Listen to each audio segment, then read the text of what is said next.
நீ சத்துருவினுடைய சகல வல்லமையும் நீ மேற்கொள்ளுகிற அதிகாரத்தை நான் உனக்கு கொடுக்கிறேன், ஒன்னும் உன்னை சேதப்படுத்தாதுன்னு கர்த்தர் சொல்லு. கையில பொல்லாத சத்துருக்கள் எழும்பி வந்திருக்கலாம், பொல்லாத மனிதர்கள் உங்களுக்கு விரோதமாக எழும்பி வந்திருக்கலாம்.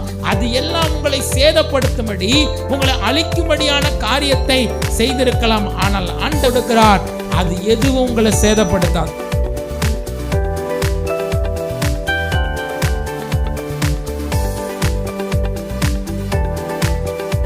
வாசிக்கலாம். லூக்கா எழுதின சுவிசேஷம் 10ஆம் அதிகாரம் 19வது வசனம். லூக்கா எழுதின சுவிசேஷம் 10ஆம் அதிகாரம் 19வது வசனம். இதோ சர்ப்பங்களையும் தேள்களையும் மிதிக்கவும் சத்ருவினுடைய சகல வல்லமைகளையும் மேற்கொள்ளவும் உங்களுக்கு அதிகாரம் கொடுக்கிறேன், ஒன்றும் உங்களை சேதப்படுத்த மாட்டாது. எல்லாரும் ஒரு டைம் சேர்ந்து வாசிப்போமா?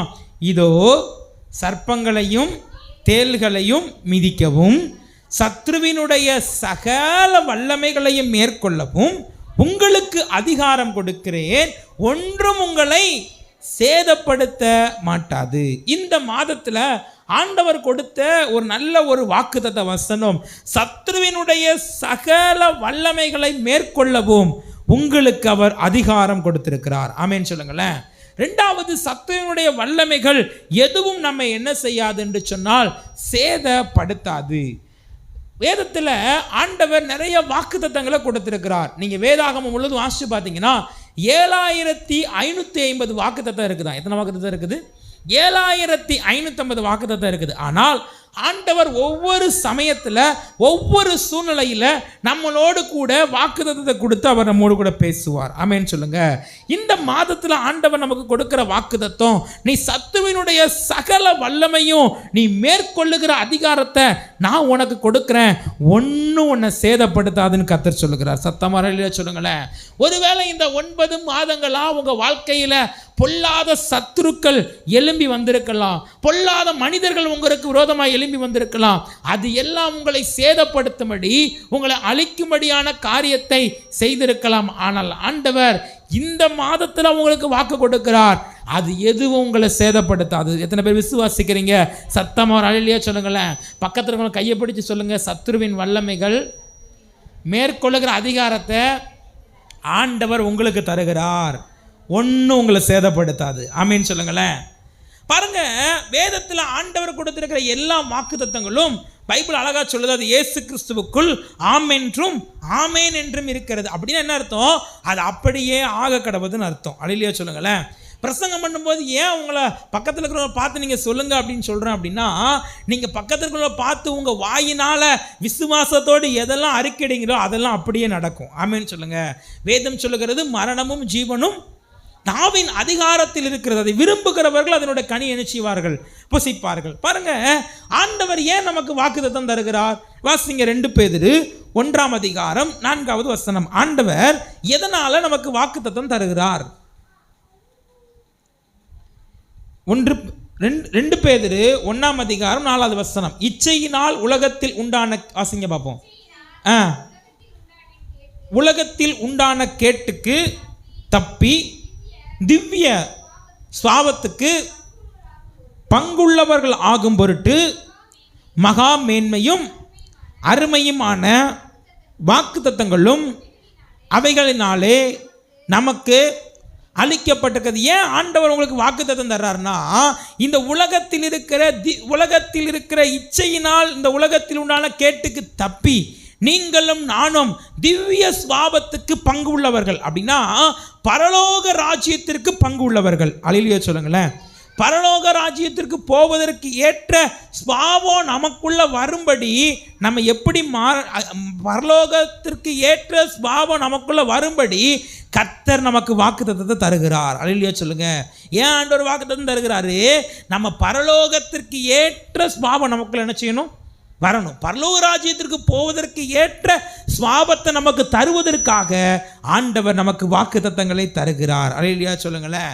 இந்த மாதத்தில் ஆண்டவர் உங்களை பார்த்து சொல்லுகிறார், எதுவும் உன்னை மேற்கொள்ளாது. உன் சத்துருவின் வல்லமைகள் இதுவரைக்கும் உங்க குடும்பத்தில் தனிப்பட்ட வாழ்க்கையில் உங்களுக்கு விரோதமாக எழும்பி வந்த சத்துருவின் வல்லமைகள் எதுவும் உங்களை என்ன செய்யாதுன்னா மேற்கொள்ளாதபடி கர்த்தர் உங்களை பாதுகாப்பார்.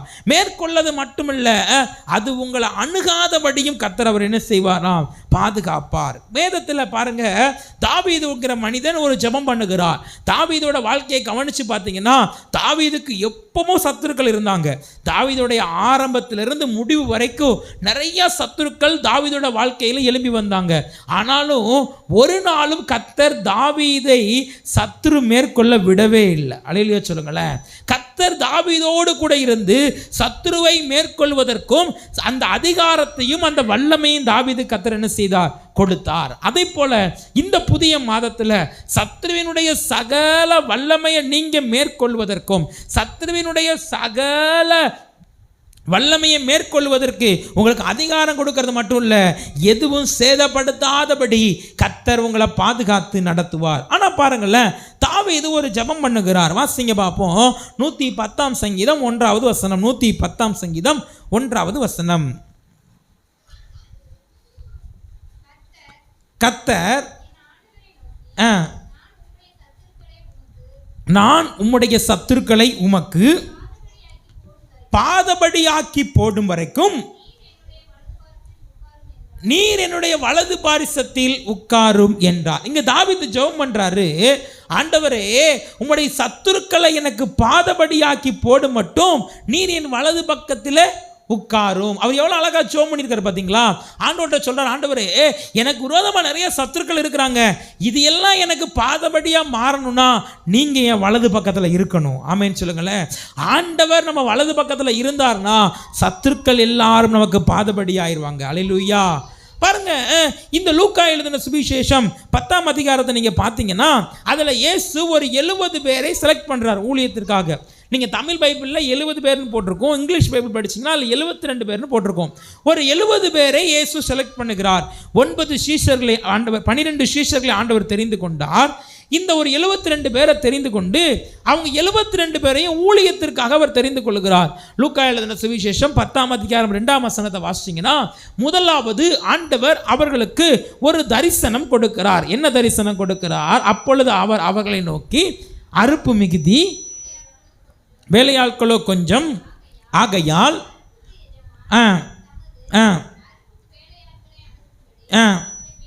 அவரை வேண்டிக் கொள்ளுங்கள். பாருங்க, முதலாவது அவங்களுக்கு என்ன சொல்றாருன்னா ஒரு தரிசனம் கொடுக்கிறார். இந்த தேசத்தில் நிறைய ஜனங்கள் இருக்கிறாங்க, இந்த ஜனங்கள் அறுப்பு மிகுதி, ஆனால் வேலையாட்களோ கொஞ்சம் சொல்லி அவர் அந்த சீஷர்களுக்கு தரிசனம் கொடுக்கிறார்.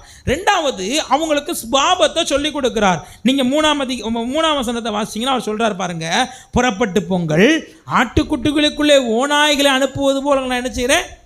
நீங்கள் போய் சுவிசேஷம் சொல்ல போகிற அந்த இடத்துல நிறையா ஓநாய்கள் இருப்பாங்க. ஆனால் ஆட்டுக்குட்டியும் ஓநாய் இருக்கிற இடத்துல ஆட்டுக்குட்டி போனால் என்ன ஆகும்? ஓநாய் என்ன செஞ்சிடும்? கடிச்சிரும். ஆனால் நீங்கள் கவனமாக போயிட்டு வாங்கன்னு சொல்லி அவங்களுக்கு சுபாவத்தை அவர் கொடுக்கிறார். இப்படியே சொல்லிட்டு வரும்போது தான் லூக்கா எழுதின சுவிசேஷம் 10ஆம் அதிகாரம் 19ஆம் வசனத்தில் அவர் அவர்களுக்கு ஒரு ஜெயமான ஒரு வார்த்தையை சொல்றார். என்ன சொல்றாரு? சத்துருவுடைய சகல வல்லமையும் பார்த்து நீங்கள் என்ன செய்வீங்க? மேற்கொள்வீங்க. அது உங்களை என்ன செய்யாது? சேதப்படுத்தாதுன்னு சொல்லி ஆண்டவர் சீஷர்களுக்கு 3 விதமான காரியத்தை கொடுக்கிறார். முதலாவது தரிசனம் கொடுத்தார், இரண்டாவது சுபாவம் கொடுத்தார், மூன்றாவது அவளுக்கு என்ன கொடுத்தார்? வெற்றி கொடுத்தார். ஆண்டவர் உங்களுக்கு புதிய புதிய தரிசனங்களை தருவார். அல்லேலூயா சொல்லுங்களேன். உங்க குடும்பத்தில், தனிப்பட்ட வாழ்க்கையில், ஊழியத்தில் ஆண்டவர் புதிய புதிய தரிசனத்தை தருவார். ரெண்டாவது, நீங்க வாழ்கிற உலகத்தில் நீங்க எப்படி வாழணுங்கிற சுபாவத்தை ஆண்டவர் உங்களுக்கு என்ன செய்வார்? தருவார். மூன்றாவது, உங்களுக்கு கர்த்தர் ஜெயத்தை தருவார். ஆமென் சொல்லுங்களேன். பாருங்க, ஏன் ஆண்டவர் நமக்கு ஜெயம் தருவார்னா, இயேசு சிலுவையில் நமக்காக எல்லாவற்றையும் செய்து முடித்திருக்கிறார். அதை நம்ம விசுவாசிக்கணும். ஆமென் சொல்லுங்களேன். சிலுவையில் ஆண்டவர் உங்களுக்கும் எனக்கும் ஜெயம் கொடுத்திருக்கிறார். அவர் வெற்றி சிறந்திருக்கிறார். நீங்க கொலோசியர் 2 அதிகாரம் 14-15 வாசிச்சு பார்த்தீங்கன்னா அவர் சிலுவையில் வெற்றி சிறந்தார் என்று எழுதப்பட்டிருக்கும். இன்னும் நீங்க ஏசாயா 25 அதிகாரம் 8 வசனத்தை வாசிச்சு பார்த்தீங்கன்னா அவர் மரணத்தை ஜெயமாய் விழுங்கினார் என்று எழுதப்பட்டிருக்கும். இன்னும் யோவான் சுவிசேஷம் 8 அதிகாரம் 3 வசனத்தை வாசிச்சு பாருங்க, அவர் பாவத்தை ஜெயித்தார் என்று எழுதப்பட்டிருக்கும். கலாத்தியர் 5 அதிகாரம் 24 வசனத்தில் அவர் மாம்சத்தை ஜெயித்தார் என்று எழுதப்பட்டிருக்கும்.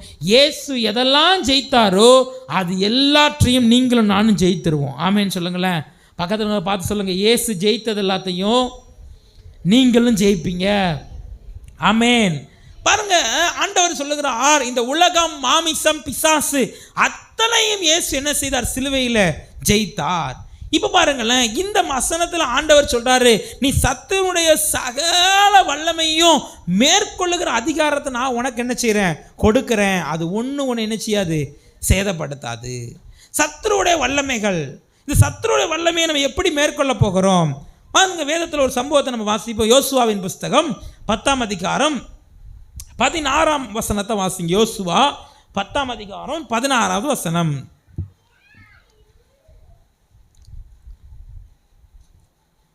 யோசுவா 10:16. அந்த 5 ராஜாக்களும் ஓடிப்போய் மக்கதாவில் இருக்கிற ஒரு கெபியிலே ஒளிந்து கொண்டார்கள். போதும். இங்க என்ன நடக்குதுன்னா, ஆண்டவர் எகிப்து தேசத்திலிருந்து இஸ்ரவேல் ஜனங்களை விடுதலையாக்கி கானான் தேசத்துக்கு கூட்டிட்டு போறார். மோசே மரித்துட்டாரு. அதற்கடுத்து அந்த ஜனங்கள் எல்லாரும் யோசுவா வழி நடத்திட்டு போறார். யோசுவா வழி நடத்திட்டு போகும் பொழுது யோர்தான் நதி 2 பிரியுது. எரிகோ கோட்டையை பிடிக்கிறாங்க, ஆயி பட்டணத்தை பிடிக்கிறாங்க. இப்போ ஒரு 5 ராஜாக்கள் யோசுவாவுக்கு விரோதமாக யுத்தம் பண்ணுறாங்க. இவங்க யாரு? சத்துருக்கள்.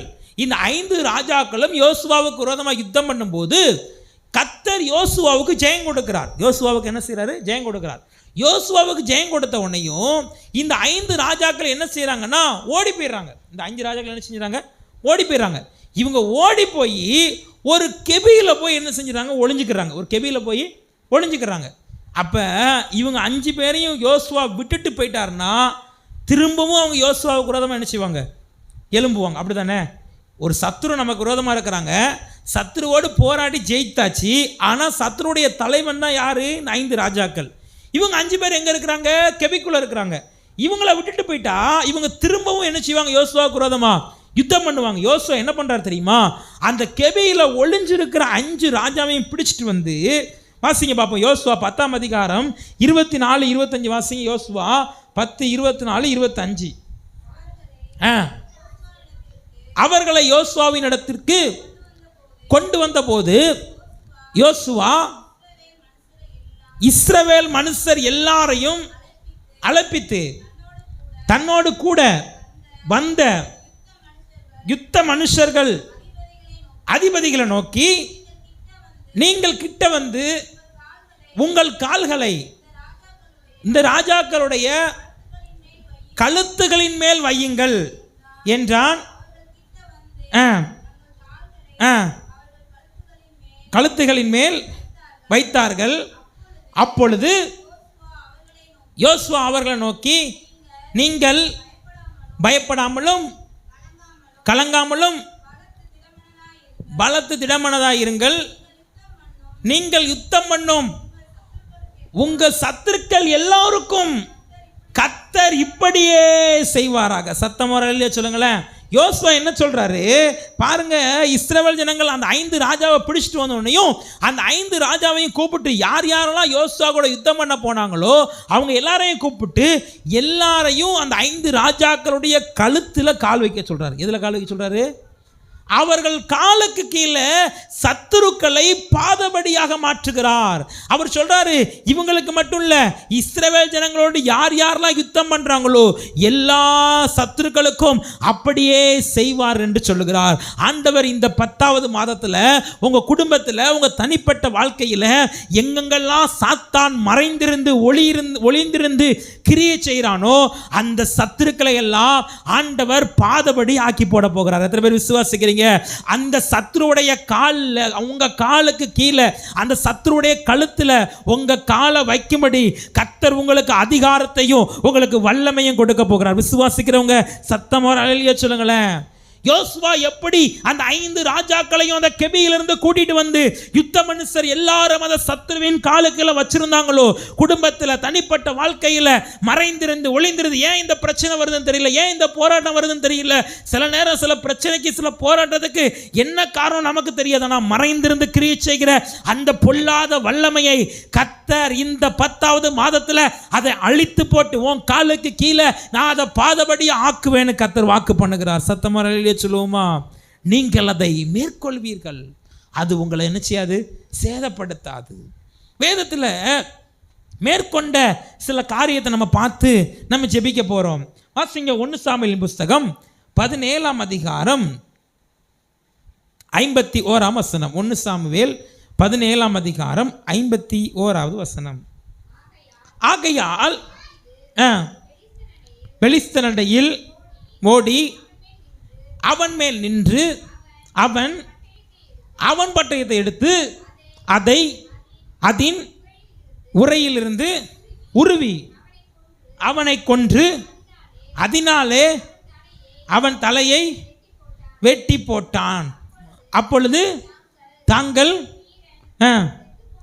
தங்கள் வீரன் செத்து போனான் என்று பெலிஸ்தியர் கண்டு ஓடி போனார்கள். போதும். இங்கே என்ன நடக்குது? இஸ்ரவேல் ஜனங்களுக்கு விரோதமா பெலிஸ்தியன் என்கிற கோலியாத் வந்து 40 நாள் வந்து நிற்கிறான்.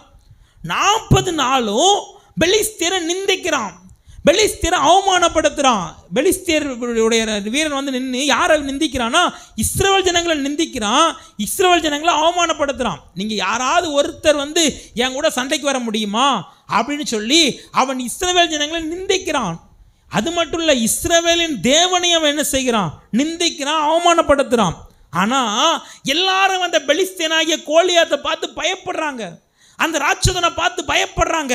ஆனால் தாவீது என்கிற ஒரு மனிதன் போய் அந்த கோலியாத்தை முறியடித்து, அங்கே வசனம் அழகா சொல்லுது, அவன் மேல் நின்று. இப்போ சத்துரு மேலே யார் நிற்கிறா? தாவீது. பெலிஸ்தியன் எந்த பெலிஸ்தியனை பார்த்து, எந்த கோலியாத்தை பார்த்து இஸ்ரவேல் ஜனங்கள் பயந்தாங்களோ, அதே இஸ்ரவேல் ஜனங்கள் நடுவிலிருந்து வந்த தாவீது அந்த பெலிஸ்தியன் மேலே நின்று அவனுடைய பட்டயத்தையே உருவி அவனை என்ன செஞ்சிட்டான்? கொன்று போட்டான். அப்போ ஆண்டவர் என்ன சொல்றாரு? உங்களை நிந்தித்த, உங்களை அவமானப்படுத்தின, உங்களுக்கு விரோதமாக கெக்கரித்து கொண்டு கோஷங்களை எழுப்பின அந்த சத்துரு மேலே நிற்கக்கூடிய அதிகாரத்தை கர்த்தர் உங்களுக்கு தரப்போறார். எத்தனை பேர் விசுவாசிக்கிறீங்க? சத்தமா அல்லேலூயா சொல்லுங்களேன். பாருங்க, அந்த சத்துருக்கள் எல்லாரும் ஓடி போனார்கள். குடும்பத்தில் தனிப்பட்ட வாழ்க்கையில் கிரியை செய்கிற எல்லா பொல்லாத சத்துருவின் கிரியைகள் அது ஓடி போகும். ஆமென் சொல்லுங்க. நீங்கள் அதை மிதிப்பீர்கள். அதை மிதிக்கிற அதிகாரத்தை, அதை மிதிக்கிற வல்லமையை ஆண்டவர் இன்றைக்கு உங்களுக்கு தரப்போகிறார். எத்தனை பேர் விசுவாசிக்கிறீங்க? சத்தமா அல்லேலூயா சொல்லுங்களேன். அதை மிதிக்கிற அதிகாரம், அதை மேற்கொள்ளுகிற அதிகாரம். ஏன்னா வசனம் சொல்லுகிறது, சத்துருவின் சகல வல்லமையும் மேற்கொள்ளுகிற அதிகாரத்தை ஆண்டவர் எனக்கு தந்திருக்கிறார். ஆமென்லூயா. அவர் எனக்கு தந்திருக்கிறார். எனக்கு முன்னாடி கெக்கரித்து கொண்டிருக்கிற அந்த பெலிஸ்தியனாகிய கோலியாத்தை மிதிக்கிற, அவனை வெட்டி வீழ்த்துகிற அந்த அதிகாரத்தை கர்த்தர் எனக்கு தந்திருக்கிறார். அல்லேலூயா. ஏசாயா 41ஆம் அதிகாரம் 11ஆம் வசனத்தை வாசிச்சு பாருங்கள். வாசிங்க பார்ப்போம். ஏசாயா 41ஆம் அதிகாரம் 15ஆம் வசனம். இதோ போரடிக்கிறதற்கு நான் உன்னை புதிதும் கூர்மையும் உள்ளான பற்கள் உள்ள எந்திரமாக்குவேன். நீ மலைகளை மிதித்து நொறுக்கி குன்றுகளை பதருக்கு ஒப்பிடுவாங்க. ஆண்டவர் சொல்றாரு, நான் உன்னை எப்படி மாற்ற போறேன்னா புதிதும் கூர்மை உள்ள எந்திரம் என்ன செய்ய போறேன்? ஒரு புது எந்திரமா உன்னை மாற்றி எல்லா சத்துருக்களையும் மிதிக்கக்கூடிய அதிகாரத்தை கர்த்தர் உங்களுக்கு தரப்போகிறார். விசுவாசிக்கிறவங்க சத்தமா அல்லேலூயா சொல்லுங்களேன். இந்த மாதம் சத்துருவின் கிரியையை மேற்கொள்ள போகிறோம். சத்ருவின் மேலே ஏறி அவனுடைய தலையை வீழ்த்துகிற அதிகாரத்தை கர்த்தர் நமக்கு தரப்போகிறார். அல்லேலூயா. 40 நாள் கெக்கரித்து கொண்டிருந்த கோலியாத்து தாவீது வந்தவனையும் தோற்று தான் போனான். ஆமென் சொல்லுங்களேன். இந்த 9 மாதம் உங்கள் குடும்பத்தில் தனிப்பட்ட வாழ்க்கையில் கிரியை செய்த அந்த கோலியாத்தின் வல்லமை இந்த ஆராதனையில் அழிக்கப்பட்டு போகும். அல்லேலூயா. நீங்கள் விசுவாசிக்கணும், அந்த கிரியையை கர்த்தர் என்ன செய்வார்? அழித்து போடுவார். நீங்கள் எதையெல்லாம் மிதிக்க போகிறீங்க? ஒரு 2 காரியத்தை நம்ம வேகமாக பார்த்துட்டு நம்ம ஜெபிக்க போகிறோம். வாசிங்க பார்ப்போம். உபாகமம் 33ஆம் அதிகாரம் 29வது வசனம். உபாகமம் 33:29.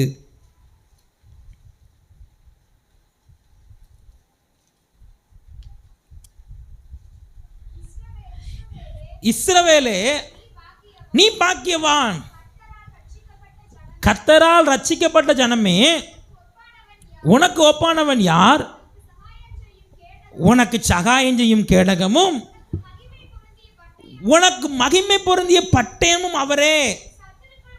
உன் சத்துருக்கள் உனக்கு இச்சகம் பேசி அடங்குவார்கள், அவர்கள் மேடுகளை நீ மிதிப்பாய். விசுவாசிக்கிறவங்க சத்தமாக இல்லையே சொல்லுங்களேன். இந்த இஸ்ரவேல் ஜனங்களை பார்த்து மோசே மூலியமா ஆவியானவர் பேசுகிற வார்த்தை என்ன தெரியுமா? இஸ்ரவேலே, நீ கர்த்தரால் ரட்சிக்கப்பட்ட ஜனமே, உனக்கு ஒப்பானவன் யார்? நமக்கு நிகரா இந்த உலகத்தில் யாரையுமே சொல்ல முடியாது. நாம் யார் தெரியுமா? we are selected person, ஆண்டவரால் தெரிந்து கொள்ளப்பட்ட ஜனம். இன்னைக்கு நம்ம திருவசனம் வாசிச்சோம்ல, நீங்களோ எப்படிப்பட்ட ஜனங்களாம்? இன்னைக்கு திருவசனம் வாசிச்சோம்ல, நீங்கள் அந்தகாரத்திலிருந்து தம்முடனே கூட ஆச்சரியமான ஒளி நன்றைக்கு வரவழைத்தவருடைய புண்ணியங்களை அறிவிக்கும்படி தெரிந்து கொள்ளப்பட்ட சந்ததி. அப்ப நீங்களும் நானும் ரட்சிக்கப்பட்ட ஜனம்னா நமக்கு நிகரா ஒப்பா இந்த உலகத்துல யாரையுமே குறிப்பிட முடியாது. நம்ம யாரு? ஆசாரிய கூட்டம். நம்ம யார்? பரிசுத்த ஜாதி.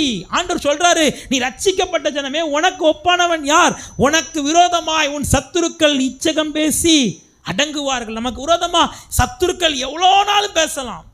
பிசாசுக்கு ஒன்று தெரியுமா? பிசாசுக்கு வெக்கமே வராது. பிசாசுக்கு என்ன வராது? எத்தனை தடவை அவன் தோத்து போனாலும் மறுபடியும் அவன் என்ன செய்வான்? போராடுவான். தெரியுமா உங்களுக்கு? நீங்கள் பைபிள் படித்து பாருங்க. இயேசுவை முதலாவது இயேசுவை சோதிச்சான்.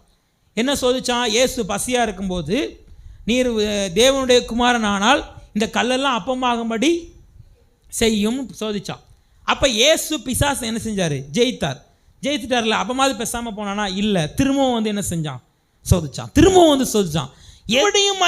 மறுபடியும் பிசாசு என்ன செய்வான்? நமக்கு விரோதமாக ஒரு கூட்டம் எப்போவுமே இச்சகம் பேசிக்கிட்டே தான் செய்யும் இருக்கும். எப்போவுமே நமக்கு விரோதமாக இல்லாத பொல்லாத பேசுகிறது தான் சிலர் வந்து அதை ஊழியமாக வச்சுருப்பாங்க. அலையிலையோ சொல்லுங்களேன்.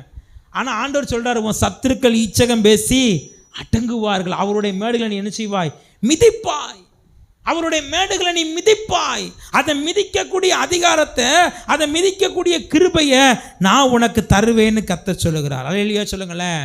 முதல்ல ஆண்டவர் சொன்னார், நீ சத்ருவினுடைய கிரியைகளை நீ என்ன செய்வாய்? மேற்கொள்ளுவாய்.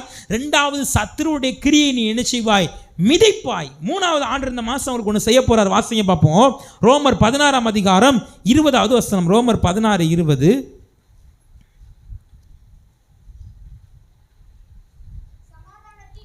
சமாதானத்தின் தேவன் சீக்கிரமா சாத்தானை உங்கள் கால்களின் கீழே நசுக்கி போட்டுருவார். அல்லேலூயா சொல்லுங்களேன். முதல்ல சத்ருவை மிதிப்பீங்க, 2வது சத்ருவை என்ன செய்வீங்க? மேற்கொள்வீங்க. 3வது சத்ருவை ஆண்டவர் என்ன செஞ்சிருவாராம்? நசுக்கி போட்டுருவார். அல்லேலூயா சொல்லுங்களேன். சமாதானத்தின் தேவன் சீக்கிரமாய் உங்க குடும்பத்தில் தனிப்பட்ட வாழ்க்கையில் கிரியை செய்கிற அந்த சத்துருவை அவர் என்ன செய்ய போறார்னா நசுக்கி போட போகிறார். எத்தனை பேர் விசுவாசிக்கிறீங்க?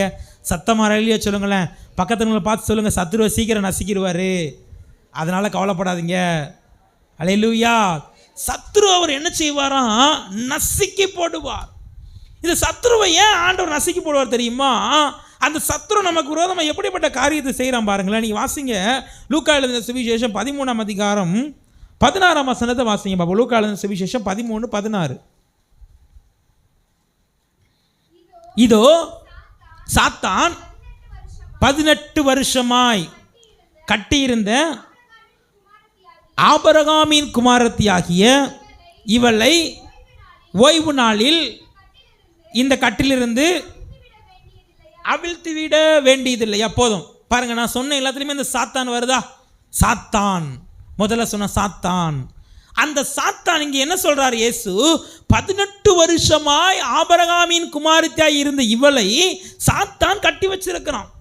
இவளை ஓய்வு நாளில் அவிழ்த்து விட வேண்டியதில்லையா? அந்த சம்பவம் என்ன நடக்குது? ஒரு ஓய்வு நாள், இதே மாதிரி ஒரு ஓய்வு நாள் ஆராதனையில் இயேசு ஒரு ஜெபாலயத்துக்கு வருகிறார். அந்த ஜெபாலயத்தில் ஒரு பெண்ணை சாத்தான் கட்டி வச்சிருக்கிறான். எப்படி கட்டி வச்சிருக்கிறான்? அவளுக்கு என்ன பிரச்சனை இருந்துச்சு சொல்லுங்க பார்ப்போம்.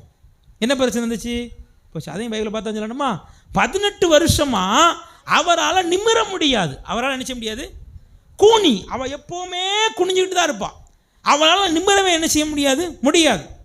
பொதுவாகவே நம்ம பிசாசுடைய தந்திரம் என்னது அப்படின்னா, நம்மளை தலகுனிய பண்ணுறது. நம்மளை என்ன செய்கிறது? நம்மளை தலகுனிய பண்ணுறது.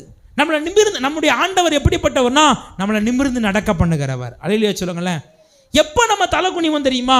நமக்கு ஒரு அவமானம் வரும்போது, நமக்கு ஒரு நிந்தை வரும்போது, நமக்கு ஒரு தோல்வி வரும்போது நம்ம என்ன செய்வோம்? தலகுனிவோம். நம்மளால் நிமிர்ந்து நடக்க முடியாது. ஒருவேளை உங்கள் வாழ்க்கையில் 18 வருஷம் தலைக்குனிவை சந்திச்சு இந்த பெண்ணை போல, என் குடும்பத்தில் என் கணவர் இந்த பிரச்சனை பண்ண அடிக்கடி குடிக்கிறாரு, இவரால் என் குடும்பத்தில் பெரிய தலைக்குனிவு, என்னால் நிமிர்ந்து நடக்க முடியலை, என் குடும்பத்தில் இந்த கடன் பிரச்சனை இருக்குது அதனால் என்னால் நிமிர்ந்து நடக்க முடியலை, இந்த வியாதி இருக்குது அதனால் என்னால் நிமிர்ந்து நடக்க முடியல. சாத்தான் ஒருவேளை உங்களை நிமிர்ந்து நடக்க முடியாதபடி உங்களை தலைகுனிவுக்குள்ளே வச்சிருக்கலாம். ஆனால் ஆண்டவர் சொல்கிறாரு, இன்னைக்கு அந்த கட்டிலிருந்து நான் உன்னை அவிழ்த்தி விட போகிறேன் கர்த்தர் சொல்லுகிறார். சத்தமா அல்லேலூயா சொல்லுங்களேன். எந்த தேவாலயத்துக்குள்ள 18 வருஷமா கூனியா அவமானப்பட்டு நிந்தைக்கு நடுவில் வேதனைக்கு நடுவில் அமர்ந்திருந்தாலோ அந்த பெண்ணை இயேசு அந்த கட்டிலிருந்து விடுதலை ஆக்கி அவளை என்ன பண்ணார்னா நிமிர்ந்து நடக்கம் பண்ணினார். அல்லேலூயா சொல்லுங்களேன். அவளை குறித்து கூட வேதம் சொல்லுகிறது, அவள் ஆபிரகாமின் குமாரத்தி. ஆனால் நீங்களும் நான் யார் தெரியுமா? இயேசு கிறிஸ்துவின் குமாரன் குமாரத்திகள். அல்லேலூயா சொல்லுங்களேன். ஆபிரகாம் குமாரத்திக்கே அற்புதம் செய்த ஆண்டவர் இயேசுவின் குமாரத்தியா இருக்கிற உங்களுக்கு எனக்கு செய்ய மாட்டாரா? கண்டிப்பாக செய்வார். இந்த 10வது மாதம் எந்த இடத்துல வெட்கத்தை அனுபவிச்சிங்களோ, எந்த இடத்துல அவமானத்தை அனுபவிச்சிங்களோ, எந்த இடத்துல நிந்தை அனுபவிச்சிங்களோ, அதே இடத்துல கர்த்தர் உங்கள் கூனை நேராக்கும்படி, நீங்கள் தலை நிமிர்ந்து நடக்கும்படி உங்களுக்கு ஒரு அற்புதம் செய்ய போகிறார். சத்தமாக அல்லேலூயா சொல்லுங்களேன். சத்ருவினுடைய சகல வல்லமையை மேற்கொள்ளுகிற அதிகாரத்தை ஆண்டவர் உங்களுக்கு என்ன செய்வார்? தருவார். நீங்கள் சத்ருவின் வல்லமையை முதல்ல மேற்கொள்வீங்க, 2வது சத்துருவை மிதிப்பீங்க, 3வது சத்துருவை உங்கள் காலுக்கு கீழே நசுக்கி போடுவீங்க. இது எப்போ நடக்கும் தெரியுமா? ஒரே ஒரு வசனத்தை வாசித்து நம்ம ஜெபிக்க போகிறோம். ரோமர் 16ஆம் அதிகாரம் 19ஆம் வசனத்தை வாசிங்க. ரோமர் 16ஆம் அதிகாரம் 19வது வசனம். உங்கள் கீழ்ப்படிதல் யாவருக்கும் தெரிய வந்திருக்கிறது, ஆகையால் உங்களை குறித்து சந்தோஷப்படுகிறேன். ஆனாலும் நன்மைக்கு ஞானிகளும் தீமைக்கு பேதைகளாக இருக்க வேண்டும் என்று விரும்புகிறேன். பாருங்க, உங்களுக்கு சாத்தான் கீழ்ப்படியணும்னா, சாத்தான உங்கள் காலுக்கு கீழே நீங்கள் நசுக்கணும்னா, இங்கே வசனம் அழகா சொல்கிறது, உங்கள் கீழ்ப்படிதல் யாவருக்கும் என்ன செய்யணுமா? தெரிந்திருக்கணும். உங்கள் கீழ்ப்படிதல் முதலாவது நம்ம யாருக்கு கீழ்ப்படியணும்? தேவனுக்கு கீழ்ப்படியணும். யாருக்கு கீழ்ப்படியணும்? தேவனுக்கு கீழ்ப்படியணும். 2வது, இந்த உலகத்தில் நம்ம வாழ்கிற இடத்துல அதிகாரத்தில் இருக்கிறவங்களுக்கு நம்ம என்ன செய்யணும்? கீழ்ப்படியணும். முதல்ல கர்த்தருக்கு நம்ம என்ன செய்யணும்? கீழ்ப்படியணும். நம்ம கீழ்ப்படிதல் யாவருக்கு என்ன செய்யணுமா? தெரிஞ்சிருக்கணும். அப்போ நம்மளை பார்த்து யாராவது என்ன சொல்லணும்? சே, இவங்க கர்த்தருக்கு கீழ்ப்படுகிறவங்க, கர்த்தருக்கு பயந்து நடக்கிறவங்க அப்படின்னு நம்மளை பார்த்து என்ன செய்யணும்? சொல்லணும். பைபிளை தூக்கிட்டு சர்ச்சைக்கு போகிறாங்க வாரம், ஆனால் கர்த்தரை குறித்த பயம் இவங்களுக்கு இருக்கா இல்லையான்னு தெரிலன்னு சொன்னாங்கன்னு வச்சுக்கோங்களேன், நமக்கு கர்த்தரை குறித்த கீழ்ப்படுதல் இல்லைன்னு அர்த்தம். சரிதானே? நம்ம கர்த்தருக்கு கீழ்ப்படியலைன்னா சாத்தான் நம்ம காலுக்கு கீழே என்ன செய்ய மாட்டான்? வரமாட்டான். கர்த்தருக்கு கீழ்ப்படியணும். அதிகாரத்தில் இருக்கிறவங்களுக்கு கீழ்ப்படியணும். வேதம் சொல்லுகிறது, எவனுக்கு பயப்படணுமோ அவனுக்கு நம்ம என்ன செய்யணுமா? பயப்படணும். எவனுக்கு வரியை செலுத்தணுமோ அவனுக்கு நம்ம வரி என்ன செய்யணும்? செலுத்தணும். அப்படி செய்தால்தான் சாத்தானை ஆண்டவர் நம்ம காலுக்கு கீழே என்ன செஞ்சுவார்? கொண்டு வருவார். நம்ம கீழ்ப்படிதல். குடும்பம்னா மனைவி கணவனுக்கு என்ன செய்யணும்? கீழ்ப்படியணும். சபைனா விசுவாசிகள் ஊழியக்காரர் சொல்ற வார்த்தைக்கு என்ன செய்யணும்? கீழ்ப்படியணும். இதுதான் வேதத்தின் ஒழுங்கு. நம்ம கீழ்ப்படிஞ்சாதான் சத்ருவை மேற்கொள்கிற அதிகாரத்தை கர்த்தர் நமக்கு தருவார். அல்லேலூயா சொல்லுங்களேன். கீழ்ப்படியணும். பாருங்க, அதுக்கு அடுத்து அவர் என்ன சொல்றாரு பாருங்க, ஆனாலும் நீங்கள் நன்மைகளுக்கு ஞானியாகவும் தீமைக்கு. ஒரு நன்மையான காரியம் நடந்துச்சுன்னா நம்ம அதை பார்த்து என்ன செய்யணும்னா சந்தோஷப்படணும். நம்ம அதை பார்த்து என்ன செய்யணும்? சந்தோஷப்படணும். தீமையான காரியம் நடந்துச்சுன்னா அதில் நம்ம எப்படி இருக்கணும்னு அவர் விரும்புகிறாராம்? பேதையா இருக்கிறார். பேதைனா என்னன்னு தெரியுமா? பேதைன்னா அறிவில்லாதவங்கன்னு அர்த்தம். கரெக்டு தானே? அறிவில்லாதவங்கன்னா ஒன்றுமே தெரியாதுன்னு அர்த்தம். அப்படி தானே? அப்படின்னா உங்ககிட்ட வந்து யாராவது ஒரு தீமையான காரியத்தை கேட்டாங்கன்னு வச்சுக்கோங்களேன், நீங்கள் என்ன பதில் சொல்லணும்னா, எனக்கு தெரியாது. எனக்கு என்னது? ஆமாம். இன்றைக்கி நம்ம நிறைய பேர் வந்து இல்லாத காரியத்துக்கே 1-2 புள்ளி வரைஞ்சி படமாக என்ன செஞ்சிருந்தோம். நம்ம ஆண்டவர் பிள்ளைங்க ஒரு நாள் அப்படி செய்யக்கூடாது. அதையே சொல்லுங்களேன், ஒன்றுமே நடந்திருக்காது, ஒரு புள்ளி இருந்தாலே அந்த புள்ளிக்கு அப்படியே அழகாக படம் வரைஞ்சி நம்ம என்ன செஞ்சிருந்தோம். ஆனால் பைபிள் சொல்லுது நம்ம எப்படி இருக்கணுமா? தீமைக்கு பேதைகளாக. தீமையில் எதுக்கு நீ ஞானியாக செயல்படுத? தீமையில் நீ எப்படி இருக்கணும்னா பேதையாக இருக்கணும். தீமைக்கு சரி கட்டுறவர் யார்? கர்த்தர். நமக்கு முன்னாடி ஒரு தீமையான காரியம் நடந்துச்சுன்னா அதை பற்றி நம்ம என்ன செய்யக்கூடாது ஒருபோதும். அப்படி தானே பைபிளில் போட்டிருக்கு. தீமைக்கு நம்ம எப்படி இருக்கணும்? பேதைகளாக இருக்கணும். நம்ம இப்படி இருந்தால் தான் கர்த்தர் சத்துருவை நம்ம காலுக்கு கீழே என்ன செய்வார்? கொண்டு வருவார். நம்ம இல்லாத விஷயத்த ஊதி ஊதி ஊதி ஊதி பெருசாக்கிட்டே இருந்தோம்னு வச்சுக்கோங்க, கண்டிப்பாக சத்துரு நம்ம காலுக்கு என்ன செய்ய மாட்டான், வரமாட்டான். இந்த மாதத்தில் சத்துருவின் கிரியையை மேற்கொள்கிற அதிகாரத்தை கர்த்தர் உங்களுக்கு தருவார். சத்துருவை நீங்கள் மிதிச்சு போடுவீங்க, சத்துருவை நீங்கள் என்ன செய்வீங்க? நசுக்கி போடுவீங்க. ஆண்டவர் அப்படிப்பட்ட கிருபையை நமக்கு தரும்படி நம்ம எல்லாரும் என்ன செய்ய போகிறோம்? ஜெபிக்க போகிறோம். எல்லாரும் ஆண்டவர் நோக்கி பார்த்து, ஆண்டவர் நமக்கு கொடுத்த வாக்குத்தத்தத்துக்காக நல்ல வாய்க்களை திறந்து கர்த்தரை ஸ்தோத்திரம் பண்ணுவோமா? தகப்பனே, அப்பா, சத்துருவின் சகல வல்லமையை மேற்கொள்ளுகிற அதிகாரத்தை கிருபையை எங்களுக்கு தந்ததுக்காக ஸ்தோத்திரம் சொல்ல. பொல்லாத சத்துரு, பொல்லாத மனிதர்கள் மூலியமாக தொடர்ந்து வந்திருக்கலாம். எல்லா சத்துருவின் கிரியைகளும் இயேசுவின் நாமத்தில் இங்கப்படட்டும். யோசுவா எப்படி அந்த 5 ராஜாக்களை பிடித்து காலுக்கு கீழே மிதிச்சு இப்படி தான் இஸ்ரவேலர் எல்லாருக்கும் செய்வார்கள் சொன்னது போல, அதை போல எங்களுக்கு விரோதமாய் கிரியை செய்கிற எல்லா பொல்லாத சத்துருவின் கிரியைகளையும் பிடிக்கிற அதிகாரத்தை, மேற்கொள்கிற அதிகாரத்தை ஆண்டவர் எங்களுக்கு நீ தருவீராக. நாங்கள் சத்துருக்களை மிதிக்க, சத்துருக்களை மேற்கொள்ள, சத்துருவை மேல் ஜெயம் கொடுக்க ஆண்டவர் அப்படிப்பட்ட கிருபையை ஆண்டவரே இந்த சத்தத்தை கேட்கிற ஒவ்வொருவருக்கும் இந்த புதிய மாதத்தில் செய்வீராக. அப்படி செய்கிற கிருபைக்காக, இரக்கத்துக்காக உமக்கு நாங்கள் நன்றி செலுத்துக்கிறோம் அப்பா.